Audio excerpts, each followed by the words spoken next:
Om Namo Bhagavate Vasudevaya. Om Namo Bhagavate Vasudevaya. Om Namo Bhagavate Vasudevaya.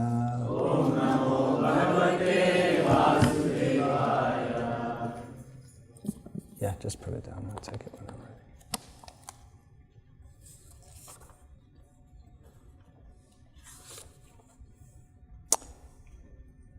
Tattva Vit Tu Maha Baho Guna Karma Vibhagayoho Gunaha Guneshu Vartante Iti Matva Na Sajjate Tattvavittu Mahabaho Gunakarma Vibhagayoho Gunaguneshu Vartanta Iti Matvana Sajjate Tattvavittu Mahabaho Gunakarma Vibhagayoho Gunaguneshu Vartanta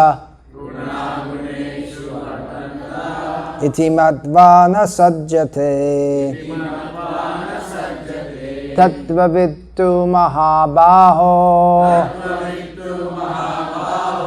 Gunakarma Vibhagayoho Gunaguneshu Vartanta Iti Matvana Sajjate. Well, this goes up here. Putting these recording devices here, but I want to put the Bhagavad Gita here because I don't want to keep the Bhagavad Gita below my legs. Okay. Someone else, please chant. Tattvavittu Mahabaho Tattvavittu Mahabaho Gunakarma Vibhagayoho Gunaguneshu Vartanta Iti Matvana Sajjate Tattvavittu Mahabaho Tattvavittu Mahabaho Gunakarma Vibhagayoho Gunaguneshu Vartanta Iti Matvana Sajjate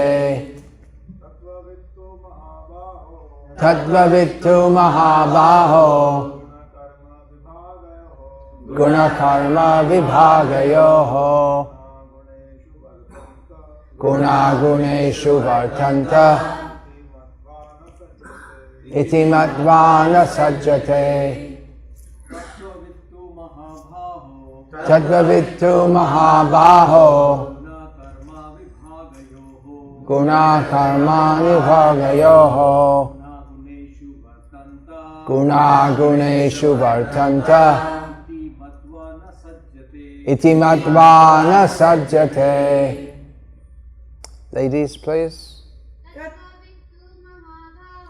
Tattvavittu Mahabaho Gunakarma Vibhagayoho Gunaguneshu Vartanta Iti Matvana Sajjate Tattvavittu Mahabaho Gunakarma Vibhagayoho Gunaguneshu Vartanta Iti Matvana Sajjate Tattvavittu Mahabaho Gunakarma Vibhagayoho guneshu vartanta Guna guneshu vartanta iti matva na sajjate iti matva na sajjate tattvavit. The knower of the absolute truth. Two. But. Mahabaho. Almighty armed one. Guna karma. Of works under material influence. Vibhagayoho. Differences. Gunaha. Senses. Guneshu. In sense gratification. Vartante. Are being engaged. Iti. Thus. Matva. Thinking. Na. Never. Sajjate. Becomes attached. Translation of the verse. One who is in knowledge of the absolute truth, almighty armed, does not engage himself in the senses and sense gratification, knowing well the differences between work in devotion and work for fruitive results. What happened to the recorders? I didn't say they shouldn't be used, but just I needed the place for the Bhagavad Gita, that's all. Oh, I see, they went over there. Purport. The knower of the Absolute Truth is convinced of his awkward position in material association. He knows that he is part and parcel of the Supreme Personality of Godhead, Krishna, and that his position should not be in the material creation. He knows his real identity as part and parcel of the Supreme, who is eternal bliss and knowledge, and he realizes that somehow or other he is entrapped in the material conception of life. In his pure state of existence, he is meant to dovetail his activities in devotional service to the Supreme Personality of Godhead, Krishna. He therefore engages himself in the activities of Krishna consciousness and becomes naturally unattached to the activities of the material senses, which are all circumstantial and temporary. He knows that his material condition of life is under the supreme control of the Lord. Consequently, he is not disturbed by all kinds of material reactions, which he considers to be the mercy of the Lord. According to Srimad Bhagavatam, one who knows the absolute truth in three different features, namely Brahman, Paramatma, and the Supreme Personality of Godhead, is called Tattvavit, for he knows also his own factual position in relationship with the Supreme. Is this hall air-conditioned? Yes. Yeah. I feel a little cold. What about all of you? Yeah, I can reduce. No, don't reduce it further.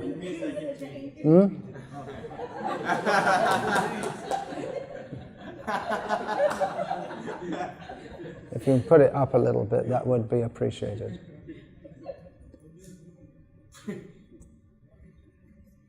Tattvavittu mahabaho guna karma vibhagayoho guna guneshu vartanta iti matvana sajjate. One who is in knowledge of the Absolute Truth, almighty armed, does not engage himself in the senses and sense gratification, knowing well the differences between work in devotion and work for fruitive results. Is this screen supposed to be for me to read? Okay, well, just for your information, it doesn't come up the same that it comes up here. It's cropped on the side, so I can't read it. It begins N-E. The O is missing at the beginning, and at the end of the first life is Absolute Truth, comma, and then nothing else. So, Hare Krishna. Yep, it really is.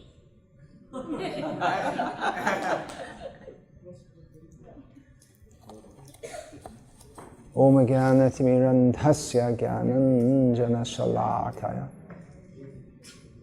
Chakshurin Militam Yena Tasmai Shri Gurave Namaha nama shreshtham manamapi shatchi putramatra surupam rupam tasyagajam urupurim mathurim goshtavatim radha kundam girivaramaho radhika madhavasham prapto yasya pratita kripaya shri gurum tam natosmi Vandeham Shri Guru Shri Ataf Parakamalam Shri Gurun Vaishnavanscha Shri Rupam Sagrajatam Sahagana Raghunatam Vitam Tam Sajivam Sadvaitam Savadhutam Parijana Sahitam Krishna Chaitanya Devam Shri Radha Krishna Padan Sahagana Lalita Shri Vishakha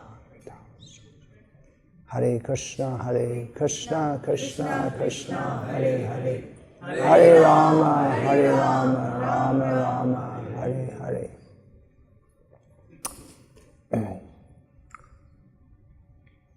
In this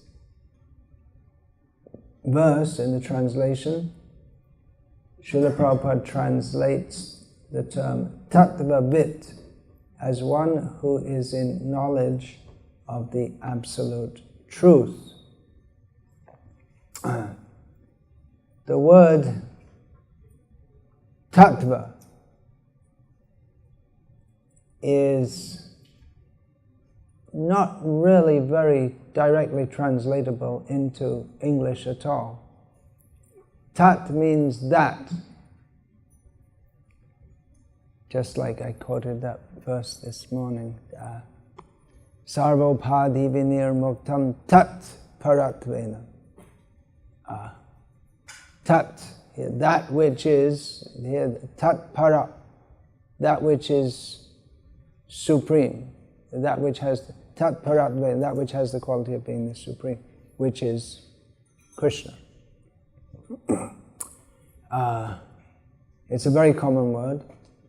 As in English, the word that is very common. And tattva means that which has the quality of being that. And it's often used, especially in philosophical works, in Sanskrit. Because we as Vaishnavas or aspiring Vaishnavas, our exposure to Sanskrit is almost all philosophical and religious books. But as in other languages, Sanskrit covers, there are Sanskrit works on all kinds of things. It's poetry, art, eating, sleeping, mating, defending, health, all this kind of thing.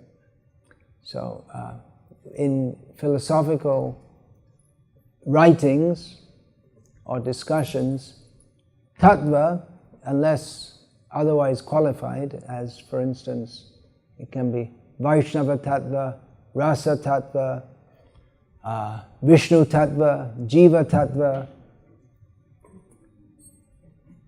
tattva gyan. But tattva, if stated without any other word, is understood to mean what we can refer to in English as the truth, the absolute truth. Of course, if we were to translate it the other way, if we were to take the word truth in English, and we were asked what's the word for truth in Sanskrit, we probably wouldn't come up with, our first choice probably wouldn't be tattva, satya. Satya is the well-known word. Satyameva jayate nanritam. Rita is another word for truth. Sarvam etad ritam manye yanmang vadasi keshava. I accept as truth, Arjuna said to Krishna, everything that you said to me. So they're more or less synonyms. Rita and satya, truth. The word tattva comes up considerably more. Satyameva, I should translate. Satyameva jayate means truth, in English we could say, translate it into the English saying, truth will prevail. Nanritam, that's the second line, which is not so well known. Satyameva Jayate became well known as the motto of the Indian Republic. I don't know why, because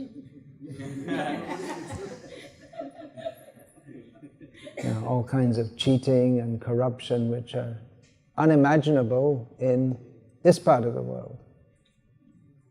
Even more so in Canada, isn't it? But the kind of corruption and cheating that goes on in India is horrible, actually. Anyway, truth will prevail. Not in a democracy. It's not possible. Especially with TVs. The voting just becomes... Now internet voting just becomes it's another extension of the entertainment industry. Who gets voted? The one who puts on the best show. Good-looking man is more likely to get the votes. That's for sure. So, what is the truth? This is the question which everyone should ask. Another word for truth, another word that Srila Prabhupada translates in Bhagavad Gita, comes up in Bhagavad Gita often, Brahma. That's a word that Srila Prabhupada often translates as the truth. It means that which is great, but it's generally understood to mean what in English philosophical terms means the truth. So what is the truth? This is the question that everyone should ask, every human being should ask. Atato Brahma Jignasa. Now, therefore, one should inquire about Brahma, the truth. What is reality? Now, what is now? If this clock is right, it's 12:41 on August the 12th, 2016, if this arbitrarily ordained Gregorian calendar. But now, in this context, now Srila Prabhupada, he would say, now that we have attained the human form of life, and other commentators say, now that we have realized that everything in the Vedas, pretty much everything in the Vedas is nonsense. Yes. Krishna also says that. Traigunya Vishaya Veda Nistraigunyo Bhavaja. The Vedas mostly deal with the three modes of material nature, be transcendental to them. So that means when you realize that all this idea of marching up to the heavenly planets, doing yagyas and pious activities, coming down again, going up again, gata gatam, coming and going, this is all nonsense. Now one should inquire into ultimate reality. So I'll just read a few of the verses in Bhagavad Gita in which the term truth comes in the sense of what is the answer to the question, what is the truth? Of course, there may be many people who say, well, there is no ultimate truth. The ultimate truth is that you're born and you die, and that's all there is to it. King puna agamano bhavet. We don't come back again, just the body is a bunch of chemicals and you die and there's no more meaning than that. But we don't accept that, so we're not going to even discuss that here. That's another whole discussion if anyone wants to get into that. But we prefer to accept what great personalities state the greatest of all personalities is Krishna. Krishna is the best speaker of the truth. He is himself the truth, as we shall discover, or we shall hear in the few verses that I'll read out now. This word tattva first comes in Bhagavad Gita in chapter 2, 6:16. From Krishna's use of this word, we can understand that Arjuna, and from the use of this word and Krishna's using words like Atma and Guna, Arjuna, it wasn't that, although Krishna said to him, "You're talking like a fool," he was actually learned. And so he knew, at least conceptually, about the terms like Tattva, Guna, Atma, and so on. So, this verse, chapter 2, text 16, Na sato asat.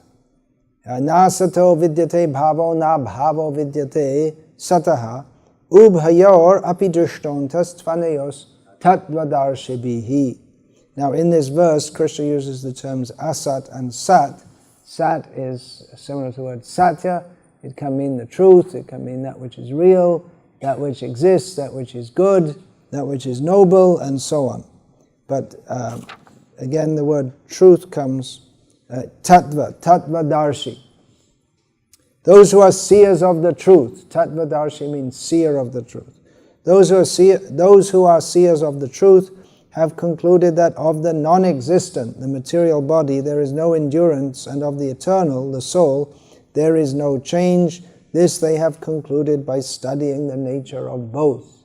So there's the truth, or a truth, or a major factor in understanding the truth. What is that?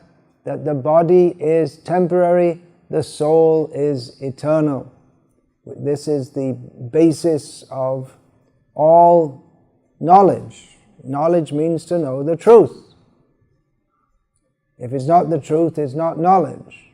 If it's not true. We may say, I know that 2 + 2 = 3. But that's not knowledge. So similarly, we may say, I know that the world is coming to an end soon, because it says in the Bible.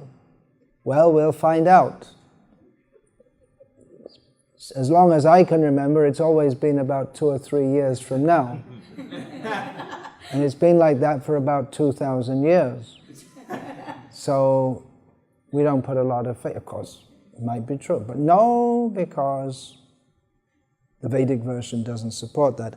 I know that Sai Baba is God. I know in my heart. That's not knowledge.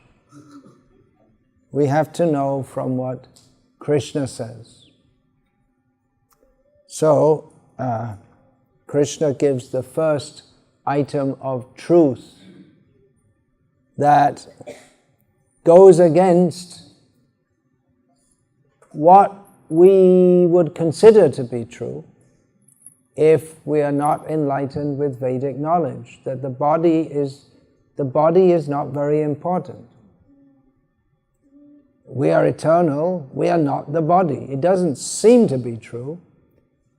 When you're hungry or cold or hot or someone punches you in the face, I hope no one gets punched in the face very much, or at all,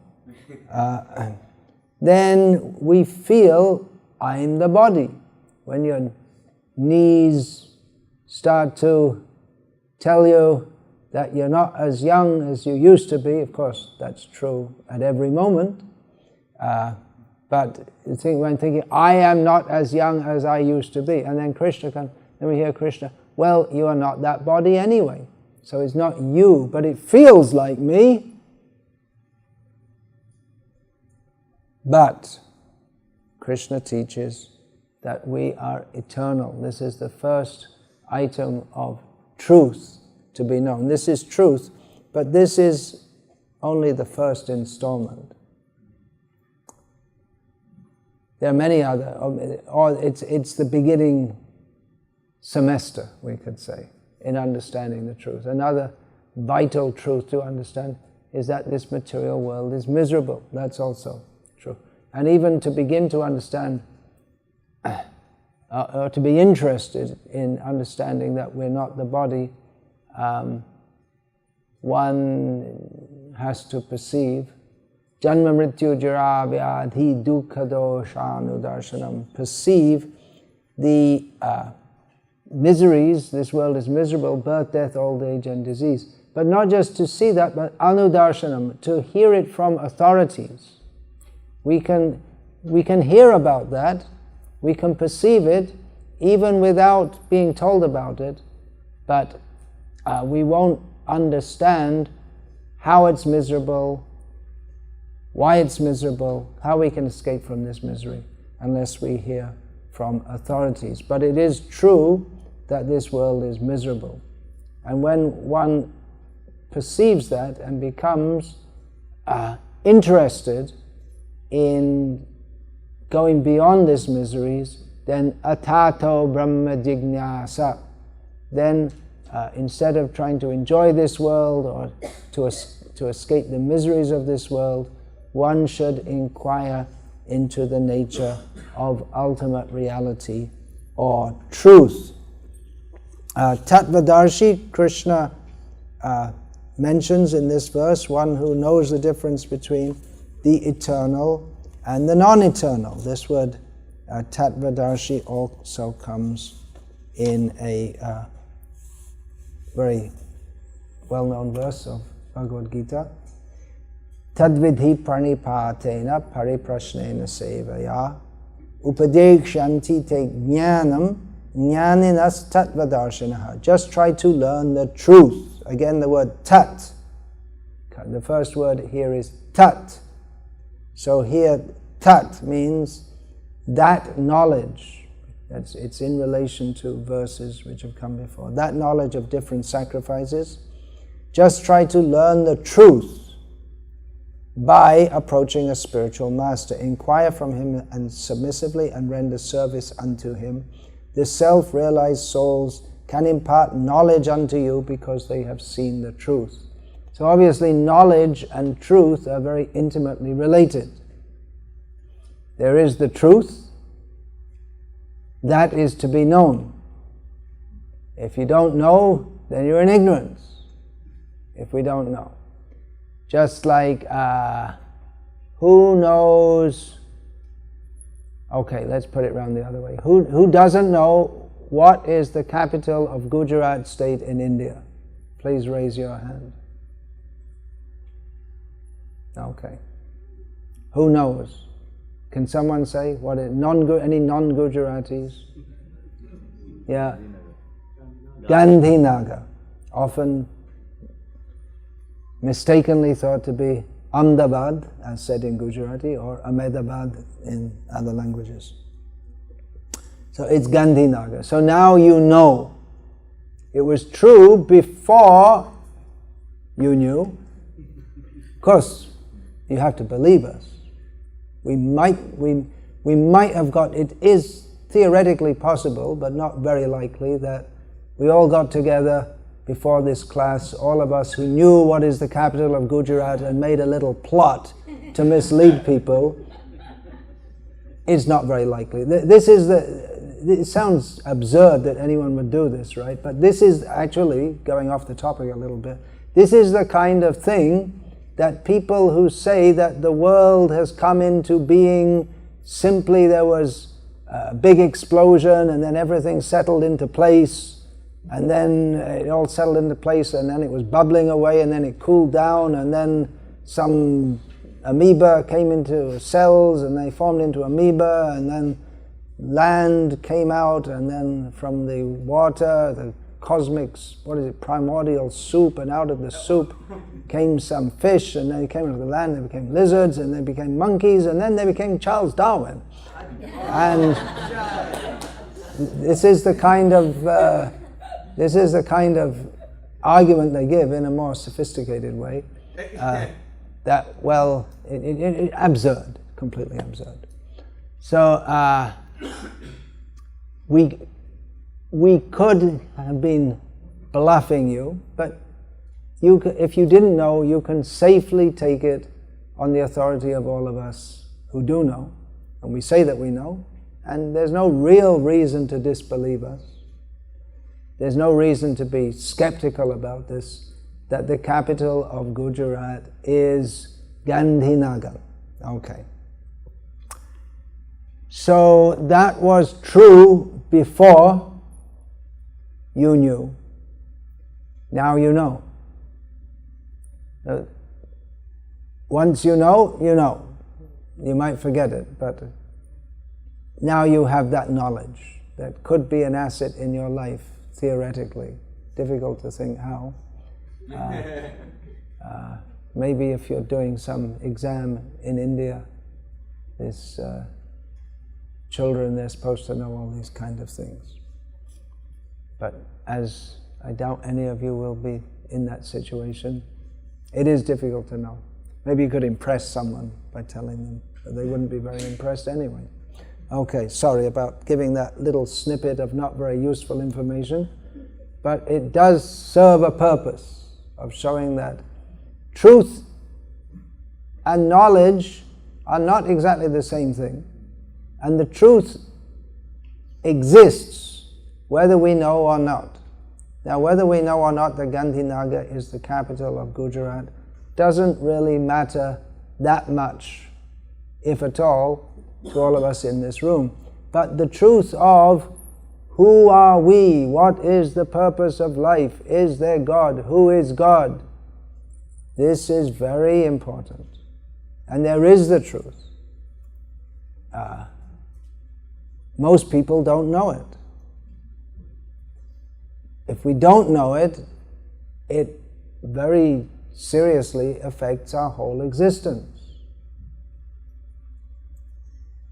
So we should try to find out. Atato Brahma Jignasa. We should try to find out what is the truth.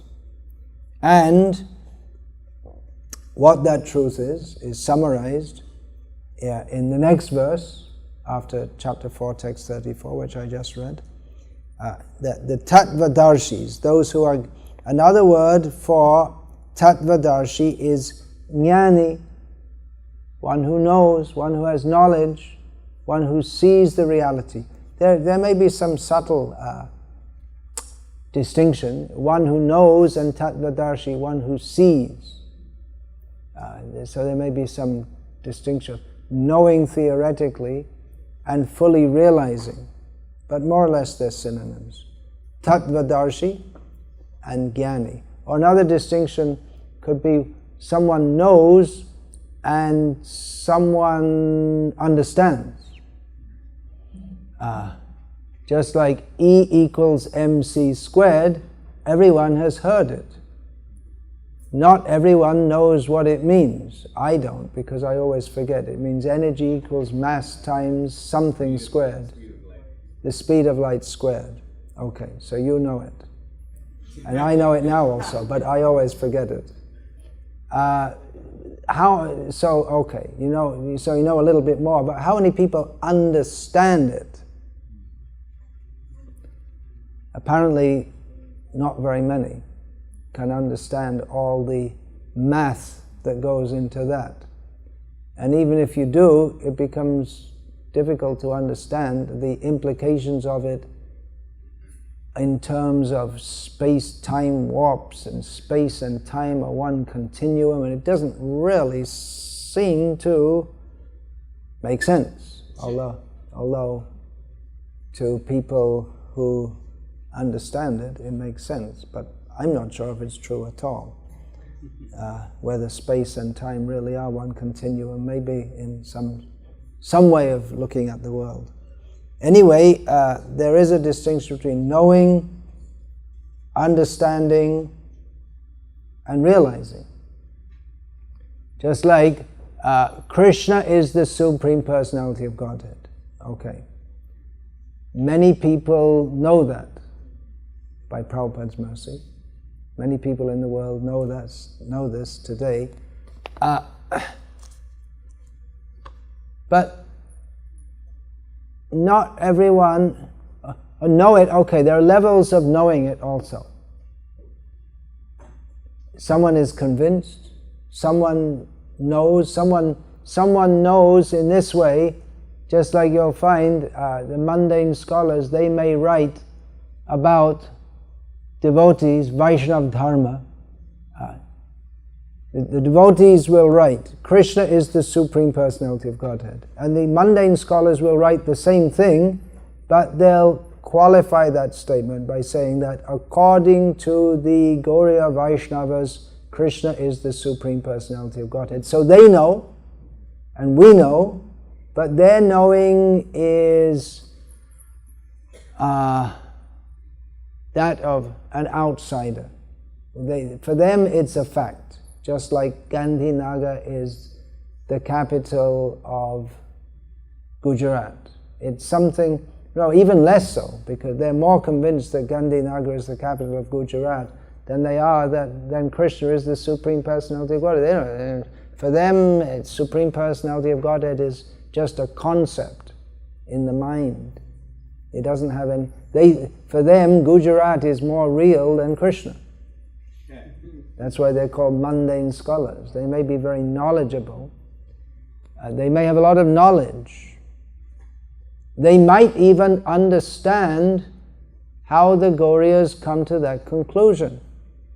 Because others may say, well, Jesus is God, or Allah is God, or Shiva is God, or Sai Baba is God, or Krishna is God. Okay, but he's a manifestation of Vishnu. And the mundane scholars may be able to explain, they may study the philosophy even more deeply than the devotees do. And by the intelligence that material nature has awarded to them, they may be able to understand it even better than they might even be able to explain it better in a more systematic way. Maybe there is that possibility, but they'll never realize it because they don't have devotion, they don't have faith. For them it remains a theory, so they can never realize that. They can be in one sense a jnani, they've got knowledge, but they'll never be a tattvadarshi. They'll never see that truth. They don't even want to. Even if they were offered, and even if they did, they'd think that it's some kind of apparition or something that can be explained in mundane terms. There must have been something going on in my cortex or something. Someone slipped something into my limca that gave me some vision, something like this. So Krishna, he talks of knowledge in Bhagavad Gita. He speaks about the truth, he speaks about knowledge. But what is that knowledge? Shraddhava labhate jnanam. Those who are faithful can attain knowledge. Now that's completely different to the idea of knowledge in the mundane sense. They think, well, no, knowledge is something completely different to faith. Although faith, they couldn't learn anything unless they had faith. You can't, to know anything, you have to have some belief in some things. For instance, if we say that energy equals mass times the speed of light squared, well, you have to have faith that there's such a thing as energy. You may say, well, that's a silly, of course there's energy. No one's doubts that there is energy. But there are people who think that, well, there is nothing at all. There is no energy, there's no non-energy, there's no light, there's no heat, there's no darkness. There is nothing. And there isn't nothing, because you can't, if you say there is nothing, then there's something. There's something which is the opposite of nothing. But so And it's absurd, but there are people, actually there are many people, they're called Buddhists, who maintain such strange ideas. That it seems strange isn't in and of itself a disqualification, because this world is strange, but the answer is not to come up with another strangeness. So, what is the tattva that the tattvadarshis see? What is the tattva? What is the truth that is seen by the knowers of the truth? They're tattvavit, they know the truth, and tattvadarshi, they see the truth. So what is it that is to be known? Atato Brahma Jignasa. One should inquire into the nature of reality. So what is there to be known? What is it? What's it all about? Veda means vidya. What is to be known? There's so many things we can know. We can know 2 + 2 = 4. That's valid knowledge. Of course, we could get into a whole philosophical discussion about that too. What is 2? Did anyone ever see, touch, smell, feel, taste 2? What is 2? It's a concept. What are numbers? You see, you can have philosophy about anything. Most people are not interested because they're more interested in the realities of life. What is there to be known? What is it all about? Krishna summarizes that in the next verse. Yaj gyatva na punarmoham evang yasasi pandava yena bhutanya sheshani drakshas atmanyathomai. When you get that knowledge, Krishna says, having obtained real knowledge from a self-realized soul, you will never fall again into such illusion. So knowledge is distinguished from illusion. They're opposites. One can be an illusion. 2 + 2 = 3. One can, theoretically, someone could be convinced that 2 + 2 = 3. And then we get into another whole area of philosophy of language. If the concept 4, someone defines it with the sound 3, and philosophers can, they can make a doubt about anything, and they have some validity in doing so. But it really just goes round and round in circles, up, down, in, out, and gets you nowhere. So Krishna here in Bhagavad Gita speaks essential knowledge. He doesn't get off into all kinds of useless abstrusities. So when you get this knowledge, you will never again fall into such illusion, for by this knowledge you will see. Knowledge, okay, knowledge then you will see, drakshasi, you will see.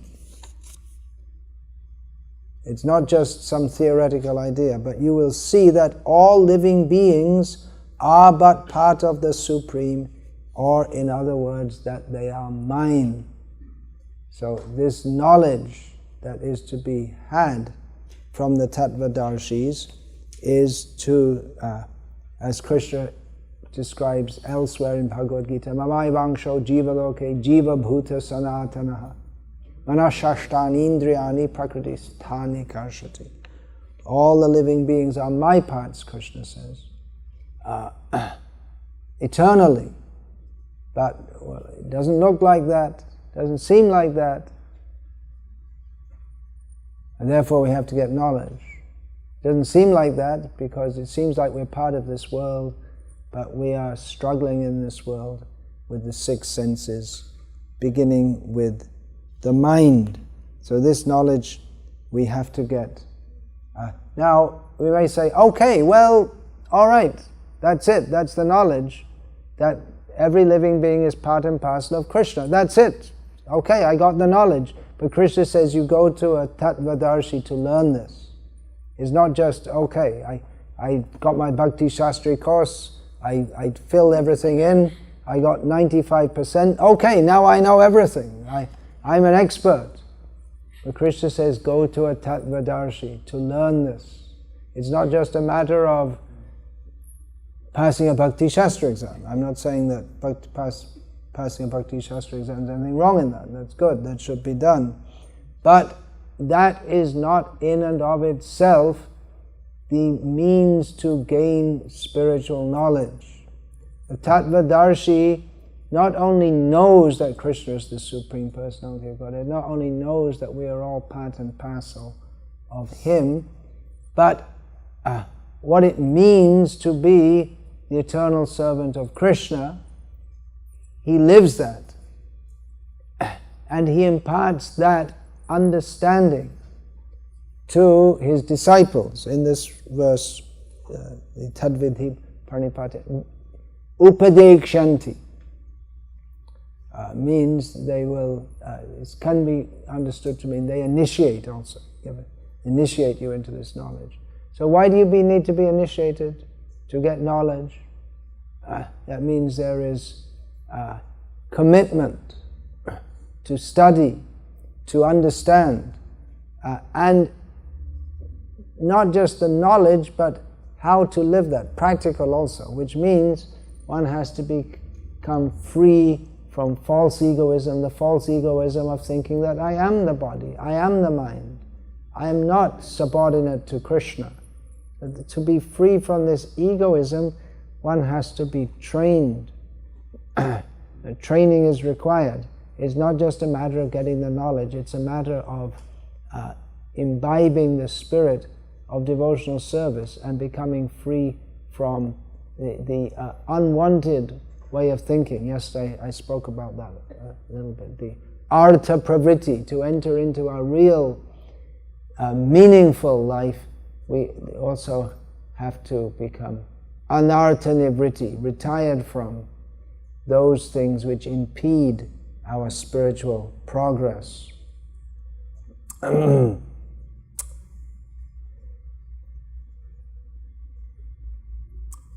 This term truth, Srila Prabhupada also uses. Of course, the whole Bhagavad Gita is teaching the truth. What is actual truth? In chapter 13, where are we going? I'm in the wrong chapter. Yes, chapter 13, text 12. In verses 8 to 12, Krishna speaks of the factors of knowledge. What is knowledge? In verse 12 in particular, he says, Adhyatma jnana nityatvam tattva jnanartha darshanam etaj jnanamiti proktam ajnanam yadaton yatha. He speaks of the eternality of knowledge in relation to the Atma. Adhyatma jnana nityatvam. Tattva, he speaks of tattva jnanartha. So these are all words we've discussed. Tattva, thatness, the truth, knowledge, tattva gyan, knowledge of the truth. Artha, what is the meaning of that? What is the meaning of that knowledge? Darshanam, and to see that. So all these considerations comes in that term, tattva gyan artha darshanam. Knowledge of the truth, the meaning of that knowledge. Theoretically, a parrot could be taught knowledge. A parrot can be trained to say 2 + 2 = 4, but he has no understanding of what that means. And maybe a chimpanzee could be taught, I don't know, but maybe some basic arithmetic. Maybe it's possible, I don't know, but you probably don't know either. But theoretically it might be possible. But what is the meaning? What does it mean when we say Krishna is the Supreme Personality of Godhead? Does anyone understand? Yes, to some extent. We can't fully understand. We can understand to this extent. that Krishna has given in Bhagavad Gita. Aham sarvasya prabhavo matah sarvang pravartate. Iti matva, knowing, Krishna says, knowing that I'm the source of everything, everything emanates from me. Iti matva bhajante mam, buddha bhava samanditaha. Enlightened people, knowing that I am the source of everything, everything emanates from me. They worship me with feeling, knowing this very well. So tattvajnanata darshanam, this is knowledge, to see this. Okay, I'm going to finish there. 1:15 is my cutoff point. So, Hare Krishna. This is, I plan to go on speaking on this topic. How long for? How many sessions do you think it will take? Forever? We should go on forever discussing such topics. Kim tad brahma kim adhyatmam. What is reality? What is spiritual? Yeah, so I plan to continue speaking on this topic. What is the truth in the next sitting? Hare Krishna. So that's the end of this sitting, and Hare Krishna. Congratulations, having made it through the first session. Heavy dose of hearing and chanting. Of course, the controversial topics are more interesting usually than philosophical topics. But you can get it. It is possible to have a taste for it. And I guess you all have a taste for it. That's why you came here. These are important discussions. Hare Krishna.